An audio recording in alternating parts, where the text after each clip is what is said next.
ሰላም ናችሁ ይሄንን አውሮፕላን መቼም የማያውቅ ሰው ያለ አይመስለኝም ሁላችንም ይሄንን አውሮፕላን እናውቀዋለን እጅግ በጣም ግዙፍና በጣም ዲስቲንክቲቭ የሆነ ለየት ያለ አውሮፕላን ነው ይሄ አውሮፕላን ኤር ፎርስ 1 ይባላል እንዲሁ ዝም ብሎ የአየር አገልግሎት ወይም የትራንስፖርት አገልግሎት ብቻ የሚሰጥ አውሮፕላን አይደለም እጅግ በጣም የተለየ አይነት አውሮፕላን ነው ይሄ አውሮፕላን አንዳንድ ጊዜ the flying fortress ይሉታል ወይም ደግሞ በራሪው ምሽግ ይሉታል ወይም ደግሞ በራሪው ቤተመንግስት the flying ዋይት ሃውስ ብለው ይጠሩታል የአሜሪካ ፕሬዝዳንት ኮማንድ ሴንተር ሆኖ ማገልገል የሚችል ነው አውሮፕላኑ አየር ላይ ሆኖ ፕሬዝዳንቱን ማሳፈር ብቻ ሳይሆን እንደ ኮማንድ ሴንተር ሁሉ የመጠቀም የሚቻልበት አይነት አውሮፕላን ነው በአጠቃላይ አሜሪካ በጣም ኃያል መሆኗን ከምታሳይባቸው ምልክቶች መካከል አንዱ ይሄ አውሮፕላን ነው የፕሬዝዳንቱ ማህተም ያረፈበት ይሄ ግዙፍ አውሮፕላን የአሜሪካ ምልክት ነው የአሜሪካ ኃያል መሆኗን የሚያሳይ ምልክት ነው በዚህ ቪዲዮ ይሄ አውሮፕላን ምን አይነት አውሮፕላን ነው የሚለውን በደንብ አድርገን በዝርዝር እንቃኘዋለን ምን አይነት ቴክኖሎጂዎች በተለይ እጅግ በጣም የሚያስደንቁ ቴክኖሎጂዎች የተገጠመለት አውሮፕላን ነው በጣም ክሪቲካል የሆኑ ፈንክሽናሊቲስ አሉት በጣም ብዙ አይነት ስራዎች የሚሰራበት አውሮፕላን ነው ዝም ብሎ ፕሬዝዳንቱን አሳፍሮ ከአንድ ቦታ ወደ አንድ ቦታ ብቻ የሚሄድ ሳይሆን እጅግ በጣም የተለዩ ስራዎች የሚሰሩበት አውሮፕላን ነው በዚህ ቪዲዮ ሌላው እጅግ በጣም የሚያስደንቀውና ይሄን ቪዲዮም እንድሰራላችሁ ያነሳሳይ በጣም የሚገርም ዲፌንስ ሜካኒዝም ያለው ነው ራሱን መከላከል ከተለያዩ አደጋዎች ራሱን መከላከል ይችላል ይሄ አውሮፕላን ከኒውክሌር ጥቃት ራሱን መከላከል ይችላል ሚሳኤል ብትተኩሱበት ራሱን መከላከል ይችላል ውስጡ ኢንተርናል ሌአውቱን ነግራቸዋል ውስጡ ምን ይመስላል በጣም አንድ ግዙፍ ለግዠሪ ሆቴል ያክላል ይሄ አውሮፕላን ውስጡ ምን እንዳሉት እነግራችኋለሁ ዴኮች አሉ የተለያዩ ፎቆች አሉ እነዛን ፎቆች ብሬክዳውን አድርጌ እነግራችኋለሁ በዚህ ቪዲዮ ማለት ነው አብራችሁ ቆዩ ባህሩ አባስ ነኝ ለዚህ ቻናል አዲስ ከሆናችሁ ሰብስክራይብ ማድረጋችሁን አትርሱ ይሄን ቪዲዮ ደግሞ ከወደዳችሁት አንድ ብላችሁ ኮሜንት ላይ ጻፉልኝ ተመልሰን እንገናኛለን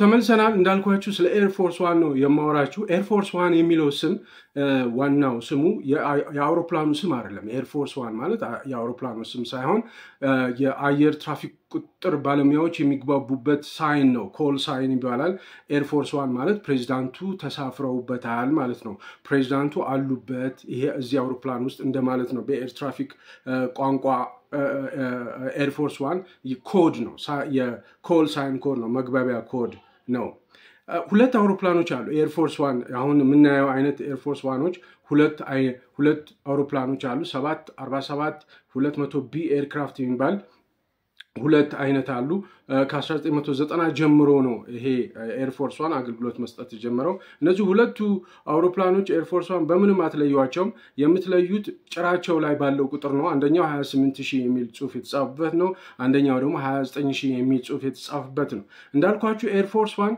the flying white house ይሉታል ወይም ደግሞ ይሄ ዋይት ሃውስ ምድር ላይ ያለው ቤተመንግስት አለ አይደል ልክ ኤግዛክትሊ የሱን አገልግሎት መስጠት የሚችል አውሮፕላን ነው ኦኬ ፕሬዝዳንቱ አየር ላይ ሆነው እዚህ አውሮፕላን ውስጥ ሆነው አየር ላይ ሆነው የተለያዩ ናሽናል ኢመርጀንሲዎች ቢፈጠሩ ድንገተኛ የሆኑ ነገሮች ቢፈጠሩ የተለያዩ ኢንተርናሽናል ዲፕሎማሲዎችን የተለያየ አደጋዎች በሚፈጠሩበት ጊዜ ለምሳሌ ድንገት ኒውክሌር ጦርነት ቢነሳ አየር ላይ ሆኖ ሀገሩን ማስተዳደር ይችላል በዚህ አውሮፕላን ውስጥ ሆኖ ማለት ነው ኢንዴፊኒትሊ ኤርቦርን መሆን ይችላል እዛው አየር ላይ ለረጅም ቀናት መቆየት ይችላል ኦኬ ነግራችኋለሁ ስለ ስፔሲፊኬሽኑ እንገራችሁ ይሄ አውሮፕላን ምን አይነት ኪ የሆኑ ስፔሲፊኬሽኖች አሉት አንደኛው ሌንግዙ ወይም ደግሞ ርዝመቱ ወደ 70 ሜትር ይረዝማል ወደ ጎን ማለት ነው 231 ጫማ ከ5 ኢንች ያህል ይረዝማል በጣም ግዙፍ ነው አንድ ቢግ ሲቲ ውስጥ ያለ የሲቲ ብሎክ የሚያክል ነው ርዝመቱ ሃይቱ ወደ 63 ጫማ ወደ ላይ ከፍ ይላል ማለት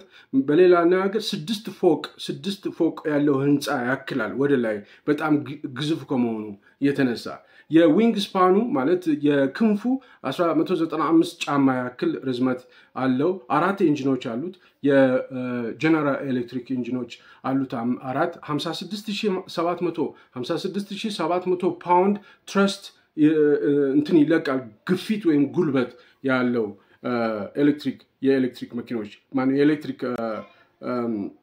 ኢንጂኖች ያሉት ነው ስፒዱ ቶፕ ስፒድ የሚባለው ከ1126 ኪሎ ሜትር በሰዓት ይበራል። ቶፕ ስፒድ 1126 ኪሎ ሜትር ያህል ማክ 0.92 ይባላል። በነዚህ በአውሮፕላን ፍጥነት ዙሪያ የሚሰጠው የፍጥነት መጠን 0.92 ነው። ሬንጁ በአንድ ጊዜ ተነስቶ 12500 ኪሎ ሜትር ያህል መብረር ይችላል። ማለት half the world በአንድ ጊዜ መሄድ ይችላል ማለት ከአንዱ ጫፍ እስከ ዓለም ግማሽ ድረስ ምንም አይነት ሪፊውል ሳይፈልግ በአንድ ጊዜ ብቻ ተነስቶ መብረር ይችላል። ይሄን ሁሉ ክልል ማካለል ይችላል። በ45100 ጫማ ላይ ከፍታ ላይ ይበራል።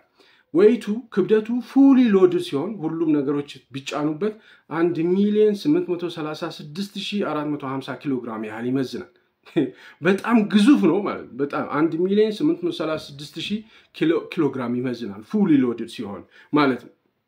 ይሄ አውሮፕላን ቋሚ 26 ሰራተኞች አሉት። እዚህ አውሮፕላን ውስጥ ቋሚ የሆኑ 26 ሰራተኞች አሉ። ፓይለቶች አሉ፣ ፍላይት አቴንዳንትስ ይኖራሉ፣ ሌሎች የሴኩሪቲ ፐርሰናሎችም ይኖራሉ። አውሮፕላኑ 76 ተጨማሪ ፓሴንጀሮችን ማስተናገድ ይችላል፣ ማሳፈር ይችላል ተሳፋሪዎችን ማለት ነው። ኦኬ ሶ ይሄ እንግዲህ ይሄ አውሮፕላን ከመቼ ጀምሮ ነው? ከጆርጅ ደብሊው ቡሽ ከሚባለው ከ1990 ጀምሮ ነው ያሉ ናቸው። VC 25A ይባላሉ ይሄ ፍሊት ማለት ነው። ሶ ከ1990 ጀምሮ ያሉ ሁለት አውሮፕላኖች ናቸው። አሁንም ትራምፕን ሰርቭ ያደረጉ ያሉት እነዚሁ ኤርፎርስ 1 ሁለቱ አውሮፕላኖች ናቸው። እንደውም በትንሽ ከ1990 ጀምሮ የቆዩ ስለሆኑና ትንሽ እንደ ማርጀት እያሉ ስለሆነ 2027 ላይ ትራምፕ እቅድ አድርጓል ሌላ ኤርፎርስ 1 ለማሰራት። እሱ ደግሞ ወደ 6.6 ቢሊዮን ዶላር የሚያወጣ ኤርፎርስ 1 ለማሰራት ጥረት ያደረጉ ነው። ያው ካልቸራል ሲግኒፊካንሱ የአሜሪካ ምልክት ነው። ይሄ የአሜሪካ የዩኤስ ኦቶሪቲ ምልክት ነው ኤርፎርስ 1 ማለት ነው። ኤርፎርስ 1 የሚለው ስም እንዴት ተሰጠው? ቅድም እንዳልኳችሁ ኤርፎርስ 1 ማለት ፕሬዝዳንቱን ያሳፈረ ወይም ደግሞ ፕሬዝዳንቱ አውሮፕላኑ ላይ ተሳፍረዋል የሚል የአየር ቁጥጥር ኤር ትራፊክ ኮንትሮል ባለሙያዎች የሚግባቡበት ቋንቋ ነው። ነገር ግን ኤርፎርስ 1 የሚለው ስም ከየት ነው የመጣው? በእንደ አውሮፓ አቆጣጠር በ1953 የአሜሪካ ፕሬዝዳንት የነበረው አይዘንሃወር የሚባለው በዚህ አውሮፕላን በሚሄድበት ጊዜ በራሱ ተሳፍሮ የሚሄድበት አውሮፕላን ነበረው። በዛ አውሮፕላን ሲሳፈር የኤር ትራፊክ ኮንትሮል ባለሙያዎች የአየር ትራፊክ ቁጥጥር ባለሙያዎች ለዛ አውሮፕላን የሰጡት የኮል ሳይን የሲቪሊያን ኮል ሳይን ነው 8610 የሚል ኮድ ነበር። ኦኬ ሶ 8610 የሚለው ኮድ ፕሬዝዳንቱን ያሳፈረው ነበር። ነገር ግን አጋጣሚ ሆኖ ሌላ ቪሲኒቲ ላይ በአካባቢው ሌላ አውሮፕላን ነበረ። ፕሬዝዳንቱን ከጫነው አውሮፕላን ተጨማሪ ሌላ አውሮፕላን ነበረ። እሱም አውሮፕላን አጋጣሚ ሆኖ ኮል ሳይኑ 8610 ነበር። ሶ የአየር ትራፊክ ተቆጣጣሪዎች ለሁለቱም ተመሳሳይ ትዕዛዝ ይሰጣሉ ማለት ነው። ምክንያቱም ሁለቱም ተመሳሳይ ኮድ ስላላቸው ለሁለቱም የሚሰጡትም ኮድ ተመሳሳይ ሆነ።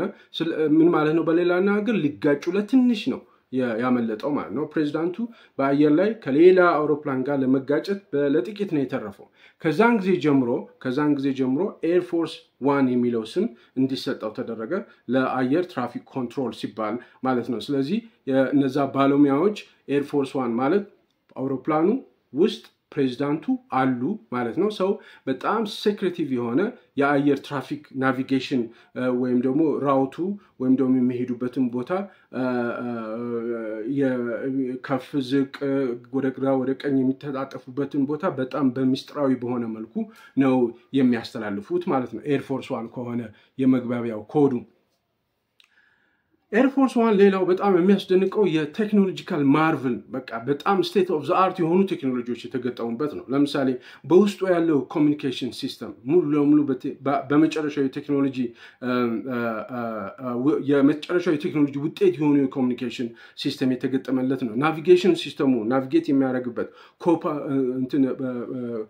ፓይለቶች ያሉበት አይደለ ኮክፒት ውስጥ ያሉት የናቪጌሽን ሲስተም የመጨረሻው ቴክኖሎጂ ተጠቅመው የተሰሩ ናቸው። ኦፕሬሽናል ካፓቢሊቲው እጅግ በጣም የሚያስደንቅ ነው። ኦፕሬሽናል ካፓቢሊቲው ማለት ፕሬዝዳንቱ አየር ላይ ሆኖ ልክ ምድር ላይ ዋይት ሃውስ ውስጥ እንዳሉ ሆነው መስራት የሚችሉበት ሁኔታ ይፈጥራል ማለት ነው።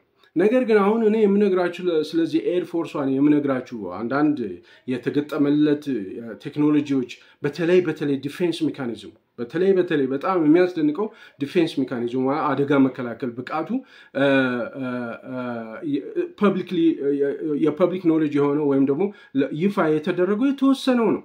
ከዛ ውጪ ክላሲፋይድ የሆኑ በጣም ብዙ ፊቸሮች አሉት ይሄ አውሮፕላን። ክላሲፋይድ ማለት ለህብረተሰቡ ይፋ ያልተደረጉ እጅግ በጣም ውስብስብ የሆኑ ብዙ ሰዎችም አንደርስታንድ የሚያደርጉት ራሱ የኤር ፎርስ ወይም ደግሞ በአጠቃላይ የአየር ኃይሉ ባለሙያዎች እንኳን ውስጡ ኤር ፎርስ ዋን ውስጥ ገብተው የተገጠመለትን የተለያዩ ቴክኖሎጂዎች አይተው እንኳን መለየት የማይችሉበት ሁኔታ ነው ያለው እና በውስጡ ያሉ ቴክኖሎጂዎች በቀላሉ በአይን መታየት የማይችሉ በጣም የተደበቁ ድብቅ የሆኑ ክላሲፋይድ የሆኑ ሌሎች ቴክኖሎጂዎች ሁሉ የተገጠመለት ነው ይባላል። እኔ የማወራችሁ ግን ፐብሊክሊ ሁሉም ሰው የሚያውቀውን ነው የምነግራችሁ ማለት ነው። ኮሚኒኬሽን ሲስተሙ በውስጡ ያለው ኮሚኒኬሽን ሲስተም በጣም ሴኪዩር የሆነ ኮሚኒኬሽን ሲስተም ነው ያለው። በውስጡ 85 የሚሆኑ ስልኮች አሉ።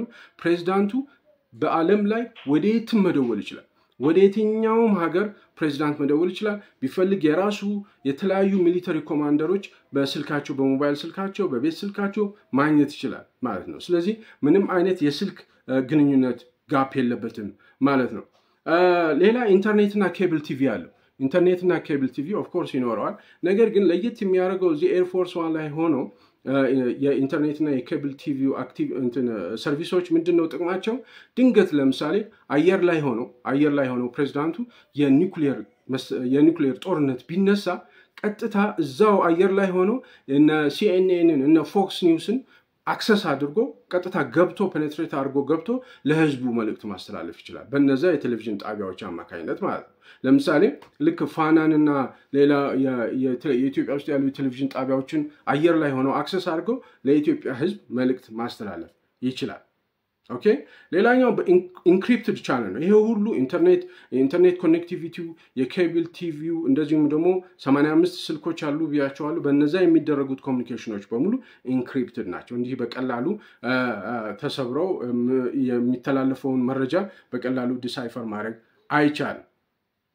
ሌላኛው የናቪጌሽን እና የአቪዮኒክስ የሚባለው በአጠቃላይ በውስጡ ያለው የናቪጌሽን ኤሌክትሮኒክ ሲስተም እጅግ በጣም የሚያስደንቅ ነው የሚባለው። ስቴት ኦፍ ዘ አርት የሆነ ጂፒኤስ ያለበት የመጨረሻው ደረጃ የደረሰ ጂፒኤስ አለው። ሰው በአየር ላይ ናቪጌት ሲያደርግ አምቡሽ የሆነ አድፍጦ አየር ላይ አድፍጦ ያለ አውሮፕላን ወይም በአምቡሽ እንዳይገጥመው አየር ላይ አምቡሽ እንዳይገጥመው መከላከል የሚችል እንደዚሁ ደግሞ በጣም ሴኪዩርድ በሆነ መልኩ አየር ላይ መብረር እንዲችልና በቀላሉ እንዳይታይ ሆኖ እንዲበር ማድረግ የሚያስችል የጂፒኤስ ሲስተም ያለው ነው። እንደዚሁ ነው ሌሎች ዲጂታል ኢንስትሩሜንቴሽን ኮክፒቱ ማለት አውሮፕላኑ ያለበት አካባቢ የተገጠመለት ነው።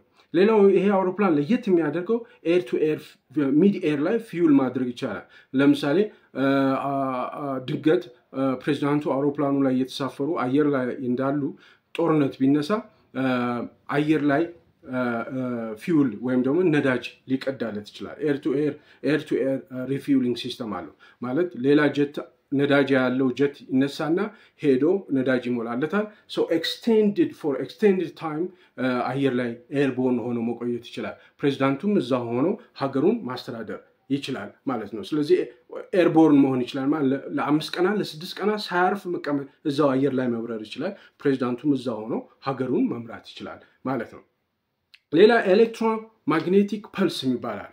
የኤሌክትሮማግኔቲክ ፐልስ ማለት አንድ የሆነ ኤሌክትሮኒክ ሲስተም ለምሳሌ ብዙ ኮምፒውተሮች ያሉበት ብዙ ሌሎች ኤሌክትሮኒክ ሲስተሞች ያሉበት አካባቢ ክፍል ላይ ኤሌክትሮማግኔቲክ ፐልስ ብትለቁበት ሙሉ ለሙሉ ያ ኤሌክትሮኒክ ሲስተም ሸትዳውን ያደርጋል። ኦኬ ይሄ አውሮፕላን ግን ኤር ፎርስ ዋን ኤሌክትሮማግኔቲክ ሃርድኒንግ ማለት የኤሌክትሮኒክ ሲስተሙ ኤሌክትሮማግኔቲክ ፐልስ እንዳያገኘው ወይም ራሱን ዲፌንድ ማድረግ ወይም ደግሞ ፕሪቨንት ማድረግ እንዲችል ተደርጎ የተሰራ ነው። ስለዚህ በቀላሉ ምን ማለት ነው የአውሮፕላኑ ላይ ያሉት ኤሌክትሮኒክ ሲስተሞች ሸትዳውን አያደርጉም ማለት ነው።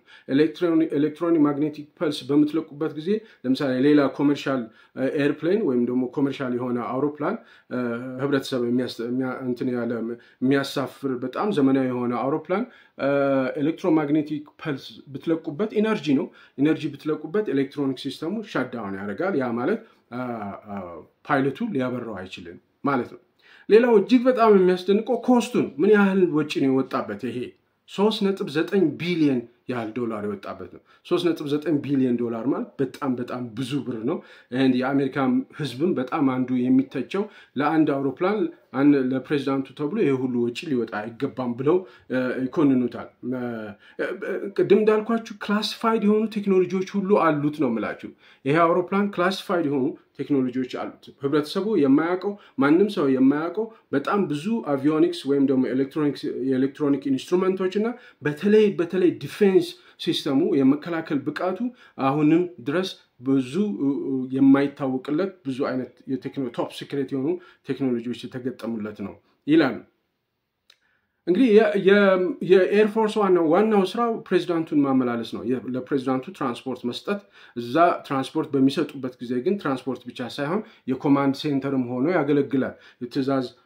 ማሰራጫ ወይም ደግሞ በቃ ልክ እንደ ኦቫል ኦፊስ ያገለግላል አንድ 12552 ኪሎ ሜትር መብረር ይችላል በአንድ ጊዜ ማለት ነው በአንድ ጊዜ ተነስቶ ከአንድ አገር እስከ ግማሽ ዓለምን ማቋረጥ ይችላል ሰልፍ ሰፊሽንት ነው ይሄ አውሮፕላን ሰልፍ ሰፊሽንት ነው ማለት የራሱ የሆነ ደረጃዎች አሉት ፕሬዝዳንቱ የሚወጣበት የሚወርድበት ደረጃዎች የራሱ የሆነ አለው እንደዚሁም ደግሞ የራሱ ባጌጅ ሎደር አለው ምን ማለት ነው ለምሳሌ ኤር ፎርስ 1 ፕሬዝዳንቱን ተሸክሞ የኢትዮጵያ አየር መንገድ ቢመጣ የኢትዮጵያ አየር መንገድ ደረጃ አይጠቀምም የኢትዮጵያ አየር መንገድ ደረጃ ማለት የሆነ መኪና ነው አይደል ደረጃ ይዞ ይመጣና ከአውሮፕላኑ ጋር ግጥም ብሎ በሰዎቹ በደረጃው የሚወርዱት ይሄ ግን አያስፈልገውም የራሱ ደረጃ ሪትራክተብል የሚዘረጋና የሚተጣጠፍ ደረጃዎች አሉት በዛ ደረጃ ነው የሚወርደው እንደዚሁም ደግሞ እቃ መጫኛም የአውሮፕላን የተለያዩ የሚያርፍባቸው አውሮፕላን ማረፊያዎች ላጌጅ ሎደር አይጠቀምም የራሱ ላጌጅ ሎደር አለው የራሱ ባጌጅ ሎደር አለው ቅድም ሌላኛው ሞባይል የሆነ ተንቀሳቃሽ የሆነ ኮማንድ ሴንተር ነው ሌላኛው በጣም ኢመርጀንሲ ኦፕሬሽኖች ማከናወን የሚያስችል ከፍተኛ ብቃት ያለው ነው ይሄ አውሮፕላን ለምሳሌ ሙሉ ሆስፒታል አንድ ሆስፒታል አለው ውስጡ ማለት fully equipped ሆነ በሜዲካል ኢኩዊፕመንት በሜዲካል ኢንስትሩመንቶች የተለያየ የህክምና አገልግሎት መስጠት በሚያስችሉ የህክምና ኢንስትሩመንቶች የተሞላ አንድ ሆስፒታል አለ አንድ ክሊኒክ ትልቅ ክሊኒክ አለው ለምሳሌ ክሊኒክ ውስጥ በጣም አስፈላጊ የተባሉ መድኃኒቶች በሙሉ ስቶክ ያደረገ ፋርማሲ አለ እንደዚሁም ደግሞ ዶክተሮች አሉ ዶክተር አለ አንድ በቋሚነት የሚሰራ ዶክተር አለ እንደዚሁም ደግሞ እዚህ ክሊኒክ ላይ ሙሉ ሰርጀሪ ማከናወን የሚቻልበት ሰርጀሪ ቴብል አለ ኦኬ ኦፕሬቲንግ ቴብል ማለት ነው ፕሬዝዳንቱ የሆነ ነገር ቢሆን አውሮፕላኑ አርፎ ሆስፒታል ነው እዛው በቂ ህክምና ማድረግ ይችላል እስከ ሰርጀሪ ድረስ ማለት ነው ሰርጀሪ ድረስ ኦፕሬቲንግ ቴብል አለው አውሮፕላን ውስጥ ያለው ክሊኒክ ማለት ነው እንግዲህ ምን ያህል ግዙፍ እንደሆነ ማሰብ ትችላላችሁ ሌላ ፉድ ሰፕላይ ነው ፉድ ሰፕላይ የሚገርማችሁ ነገር አንድ ግዙፍ ኪችን አለ ግዙፍ ኪችን ይሄ ኪችን በምድር ላይ ውድ የተባሉ ሳህኖች ሹካዎች ማንኪያዎች ያሉበት እጅግ በጣም የሚያስደንቅና እንደዚሁም ደግሞ በጣም ግዙፍ የሆኑ ሁለት ፍሪጆች ያሉበት ነው ኪችኑ የሚገርማችሁ 100 ሰው ቁጭ ብሎ ሊበላ የሚችልበት ቦታ ያለው ካን ዩ ኢማጂን እዛ አውሮፕላን ውስጥ 100 ሰው በአንድ ጊዜ ቁጭ ብሎ መመገብ ይችላል ኪችኑ በአንድ ጊዜ 2000 ምግቦች አሉት 2000 ምግቦች ይይዛል 2000 ምግብ ማለት በዚህ በቴካዌ የታሰሩ 2000 ምግቦች የሚይዙ ፍሪጆች ሁሉ የጫነ ነው ማለት ነው ሶ በእንዲህ አይነት በጣም ግዙፍና እጅግ በጣም የሚያስደንቅ አውሮፕላን ነው በጣም ፍላይት ኢንዱራንሱ የተለየ ነው ፍላይት ኢንዱራንሱ ማለት አንዴ ከተነሳ በኋላ እስከ 15 ሰዓታት ያለ ምንም ድካም መብረር የሚችል ነው ትንሽ ምንድነው ኮምፕሌክሲቲው ምንድነው ወይም ደግሞ ቻሌንጁ ምንድነው ሎጂስቲካል ኮምፕሌክሲቲ አለው ሎጂስቲካል ኮምፕሌክሲቲ ማለት ይሄ አውሮፕላን ፕሬዝዳንቱ የጫነ ነው ሶ ኤር ፎርስ 1 በአየር ላይ በሚንቀሳቀስበት ጊዜ በጣም ሚስጥራዊ የሆነ የፍላይት ራውቶች መኖር አለበት ማለት የፍላይት መንገዶቹ በጣም ሚስጥራዊ መሆን አለበት ይሄ ሎጂስቲካል ኮኦርዲኔት ለማድረግ በጣም ኮምፕሌክስ አይነት ነገር ነው በነገራችን ላይ ተመልካቾች ለዚህ ቻናል አዲስ ከሆናችሁ ሰብስክራይብ ማድረጋችሁን አትርሱ በጣም ቆንጆ ፕሮግራሞችን እየሰራው አቀርብላችኋለሁ ይሄን ቪዲዮ ደግሞ ከወደዳችሁት አንድ ብላችሁ ኮሜንት አድርጉ። ቀጥሎ ደግሞ እጅግ በጣም የሚያስደንቀው የዲፌንስ ሜካኒዝሙን አወራችኋለሁ። ኦኬ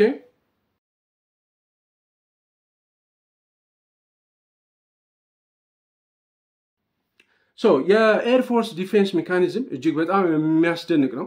ኤር ፎርስ ዋን ማለት the most secure aircraft in the world የሚል ስያሜ የተሰጠው ነው። በቃ በጣም ሴኪዩር ነው፣ ምንም ነገር ሊደርስበት አይችልም ይሄ ኤር ፎርስ ዋን። ምክንያቱም አድቫንስድ የሆነ ዲፌንስ ሲስተም የተገጠመለት እና ማንኛውም ሚሳኤልም ቢሆን ወይም ደግሞ የሳይበር አታክ ሁሉ መቋቋም የሚችል ነው። ለምሳሌ አንታይ ሚሳኤል ሲስተሞች ተገጥመውለታል። አንታይ ሚሳኤል ማለት ሚሳኤል ቢተኮስበት አይመታው፣ አውሮፕላኑ አይመታም ማለት ነው። እንዴት ነው የማይመታው? አንደኛ ኢንፍራሬድ ካውንተር ሜዠርስ IRCM የሚባል ቴክኖሎጂ የተገጠመለት ነው። የአውሮፕላኑ ቦዲ ላይ ማለት ከውጭ በኩል በቦዲ በኩል ይሄ ኢንፍራሬድ ካውንተር ሜዠር የሚባለው ሲስተም የተገጠመለት ነው። እንደውም ALQ 204 ሜታዶር የሚባል ሲስተም ነው የተገጠመለት። ምን ማለት ነው?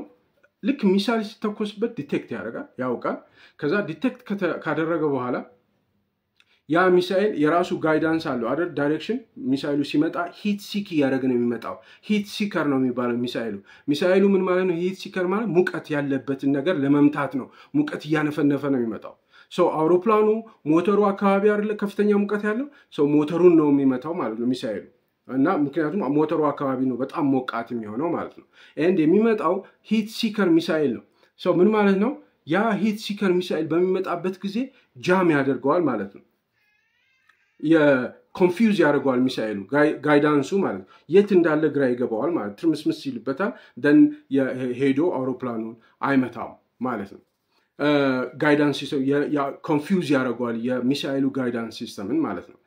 ሌላ ፍሌር አለው። ፍሌር ማለት ፍሌር እና ሻፍ ይለቃል፣ ዲፕሎይ ያደርጋል አውሮፕላኑ። ምን ማለት ነው? ልክ ሚሳኤል ሲተኮስበት ቅድም እንዳልኳችሁ መጀመሪያ ዲቴክት ያደርጋል። ቀጥሎ አሁን ቅድም ባልኳችሁ በኢንፍራሬድ ካውንተር ሜዠር ሊከላከለው ይሞክራል። ከዛ ካለፈ ፍሌሮች ይረጫል ማለት ርችት፣ እንደ ርችት አይነት ነገሮች በአራቱም አቅጣጫ አውሮፕላኑ ከሰውነቱ ላይ ይረጫል። ሲረጭ ምን ማለት ነው? ፍሌር ማለት በጣም ሆተር የሆኑ በጣም ሙቀት ያላቸው ሂት በጣም ያላቸው ፍሌሮች ነው የሚረጨው። በሚረጭበት ጊዜ እነዛ ሚሳኤሎች ሊመቱት የሚመጡት ሚሳኤሎች ሂት ሲከሮች ናቸው፣ ወይም ደግሞ ሙቀትን እያነፈነፉ ነው የሚመጡት አይደለ? ፍሌሮቹ እነዚህ የሚረጫቸው ፍሌሮች ከራሱ ኤንጂን ከራሱ ሞተር የበለጠ ሙቀታሞች ናቸው። ሆተር ዛን ኤንጂን የአውሮፕላኑ ማለት ነው። ስለዚህ ምን ማለት ነው? ሄደው ፍሌሩን ነው የሚመታው ሚሳኤሉ ማለት ነው። ገብቷቸዋል? ፍሌሩን ይመታል ማለት ነው። ሁለት መንገድ በሚሳኤል መከላከል ይችላል። መጀመሪያ ኢንፍራሬድ በመልቀቅ ራዲየት በማድረግ ሞጁሌትድ የሆነ ኢንፍራሬድ በመልቀቅ ጃም ያደርገዋል፣ ግራ ያጋባዋል ሚሳኤሉ። ሁለተኛው ደግሞ ፍሌር በመልቀቅ እነዚህ አሁን ርችቶችን በመልቀቅ ርችቶችን ሄዶ እንዲመታ ያደርጋል። ሶስተኛ ሻፍ የሚባል ደግሞ ይለቃል። ሻፍ ማለት ዲፕሎይ ያደርጋል። አሁንም እንዳልኳችሁ ሚሳኤሉ ልክ ሲመጣ ዲቴክት ያደርግና ከዛ ከውስጡ የሆኑ ቁርጥራጭ የሆኑ ፕላስቲክ ሜታል የሚመስሉ ፕላስቲክ ነገሮች ሻይን የሚያደርጉ የሚያንጸባርቁ ነገሮችን ይለቃል። እነሱ እንደ ደመና ነገር ይፈጥሩና የትኛው አውሮፕላኑ የትኛው እንደሆነ ግራ ያጋባዋል ሚሳኤሉ ማለት ነው። ኦኬ ምክንያቱም አውሮፕላኑን የሚመስሉ ነገሮች አየር ላይ የሚያወናብዱ እና የሆነ ጉብ ነገር ይፈጠራል። ሻይኒ ነገሮች ፕላስቲክ ናቸው፣ ሻይኒ ነገሮችን ይፈጥራል። የትኛው አውሮፕላኑ የትኛው እንደሆነ ግራ ይገባዋል ማለት ነው። በእነዚህ ሁሉ አማካኝነት ራሱን ከሚሳኤል መከላከል ይችላል። ኤሌክትሮኒክ ካውንተር ሜዠርስ ቅድም እንዳልኳችሁ ጃም ይፈጥራል። ጃም ስለሚፈጥር መጀመሪያውኑ ሚሳኤል ከመተኮሳችሁ በፊት እንኳን ልተኩሱበት ስትሉ የሚሳኤሉ ራዳር ውስጥ መግባት አለበት አይደል? አውሮፕላኑ ራዳር ውስጥ መታየት አለበት። አይታይም፣ ኢንቪዚብል። ምክንያቱም ኤሌክትሮኒክ ካውንተር ሜዠርስ የተገጠመለት በመሆኑ ኢንቪዚብል ነው። እንግዲህ ኢንቪዚብልም ሆኖ ነው ድንገት እንኳን ከታየና ሚሳኤል ከተተኮሰበት አሁን ባልኳችሁ በሶስት መልኩ ራሱን ከሚሳኤል መከላከል ይችላል። ይሄ ሁሉ አልፎ ይሄ ሁሉ ሆኖ ድንገት ቢመታ በሚሳኤል ቢመታ አርመርድ የሆነ የራሱ ስትራክቸር አለው። ራሱ አውሮፕላኑ የተሰራበት መንገድ አርመርድ ነው ማለት ሙሉ ለሙሉ የታጠቀ ነው። ራሱን በራሱ በጋሻ በምናምን ወታደሮች እንደሚታጠቁት ማለት ነው። እና ሄዶ ቢመታው እንኳን ሰውነቱ መቋቋም ይችላል፣ ድንገት እንኳን ቢመታው ማለት ነው። ይሄ ሁሉ አልፎ እሳት የላሱ F-16 የሚባሉ ፋይተር ጀቶች ያጅቡታል። ከዚህ ሁሉ በኋላም F-16 የሚባሉ በጣም አደገኛ የሆኑ ተዋጊ ጀቶች ሁሉ እንትኑ ያጅቡታል ማለት ነው። ኦልሞስት በቃ ምንም ይሄንን አውሮፕላን ማምታት አይቻልም። ኦፕሬሽናል ሴኩሪቲው በጣም የተለየ ነው። ምክንያቱም ፍላይት ራውቶቹ ወይም ደግሞ አውሮፕላኑ የሚሄድበት መንገድና አቅጣጫ በጣም ሴክሬቲቭ ከመሆኑ የተነሳ እንዲሁ በቀላሉ ይሄ አውሮፕላን ከዚህ ተነስቶ እዚህ ነው የሚሄደው በዚህ በኩል ነው የሚሄደው ብሎ ማለት በፍጹም አይቻልም። አሁን እንግዲህ አንዳንድ ኢቮልቭ እያደረጉ ያሉ ትሬቶች አሉ በዚህ አውሮፕላን። ምክንያቱም ሃይፐርሶኒክ የሆኑ ሚሳይሎች እየተሰሩ ነው አይደለ? ሃይፐርሶኒክ የሆነ ሚሳይል ሊመታው ይችላል።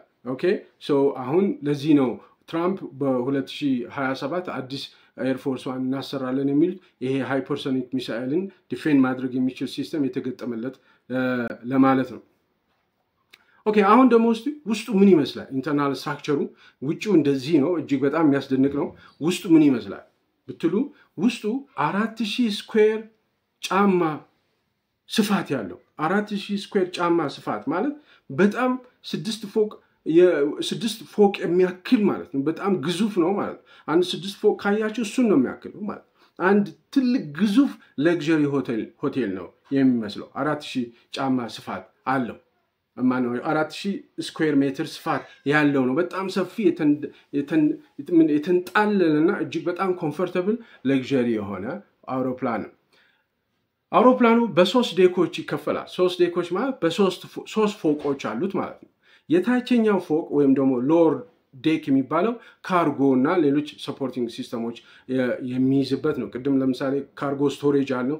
ምግቦች 2000 ምግቦች የሚቀመጡበት፣ ፍሪጆቹ የሚቀመጡበት ወዘተ ካርጎ ስቶሬጅ የሚባል አለው ማለት ነው። ታችኛው ቅድም ያልኳችሁ ራሱን በራሱ ነው ዕቃ የሚጭነው የራሱ ሰልፍ ኮንቴንድ ባጌጅ ሎደር አለው አላልኳችሁም?